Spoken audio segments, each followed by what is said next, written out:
A'udhu billahi minash shaitanir rajeem. Bismillahir rahmanir rahim. Rabbi shrah li sadri wa yassir li amri wahlul 'uqdatam min lisani yafqahu qawli. Ikhlas, sincerity of intention. Hadith of the Prophet sallallahu alaihi wasallam.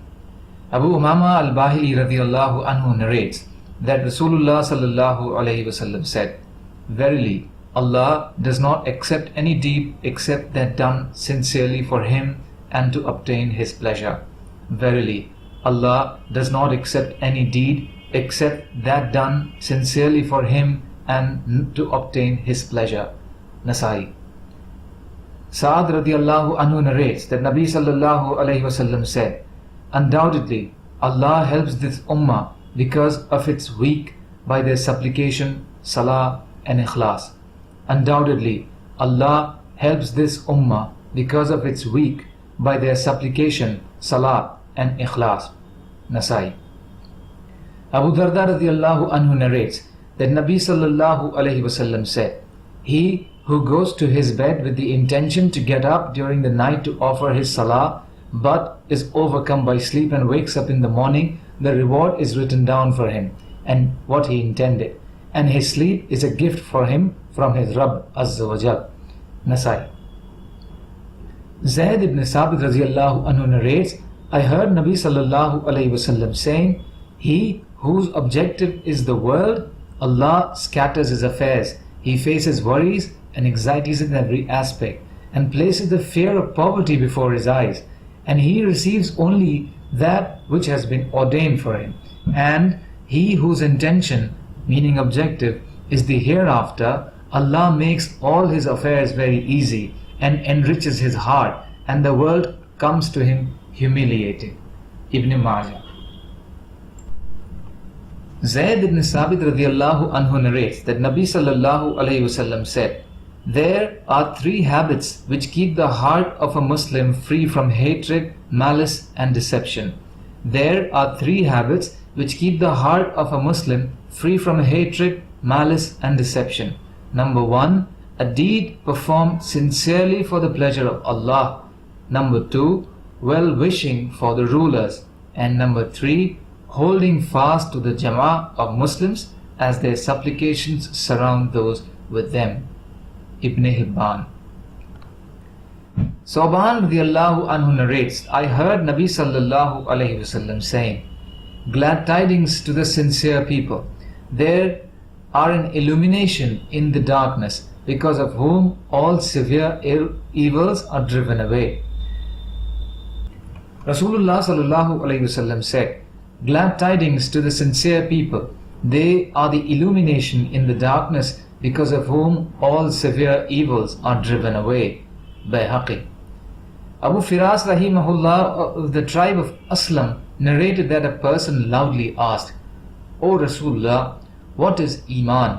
He replied, "Ikhlas," meaning sincerity.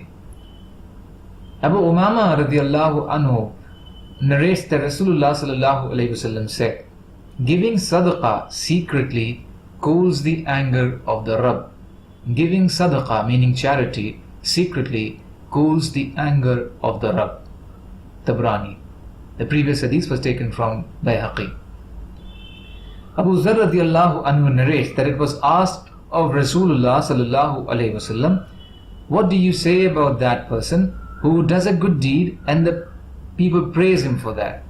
He replied, "This is immediate glad tidings to the believer." Muslim.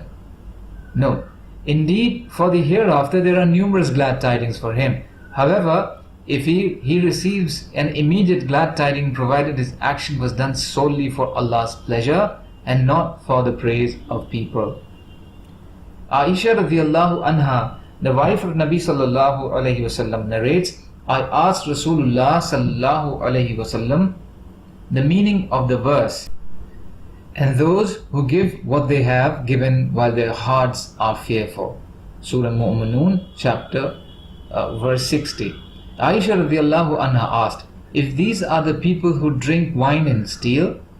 Rasulullah sallallahu alayhi wasallam replied, "No, O daughter of Siddiq, but they are those who fast, offer salah, give sadaqah, and they fear that their good deeds may not be accepted by Allah. These are the people who race towards good deeds and are foremost in them. Tirmizi.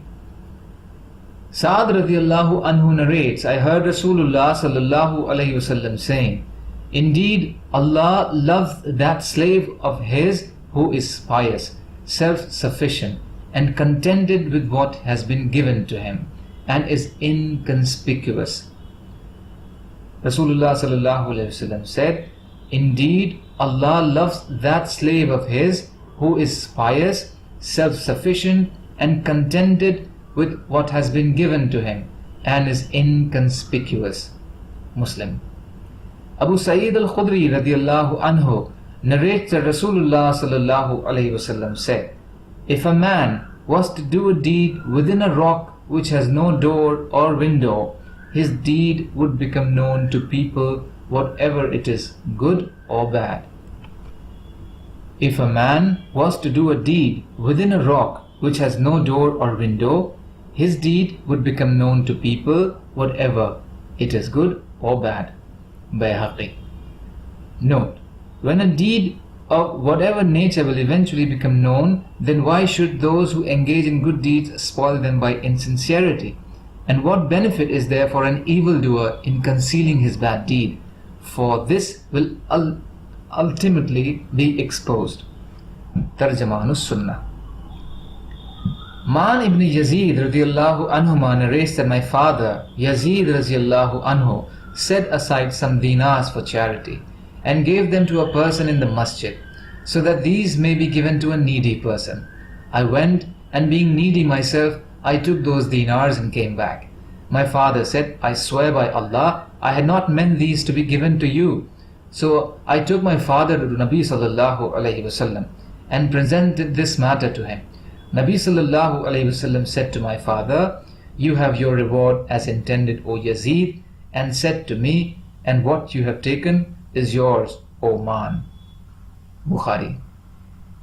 Taus rahimahullah narrates that a man said, O Rasulullah sallallahu alayhi wasallam, I get up to do some good deed at certain times, and I intend to please Allah, and I desire that this deed may be seen.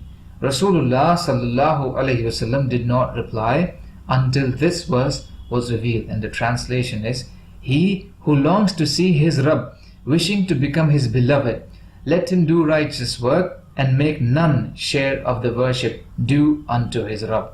Surah Kahf, chapter 18, verse 110.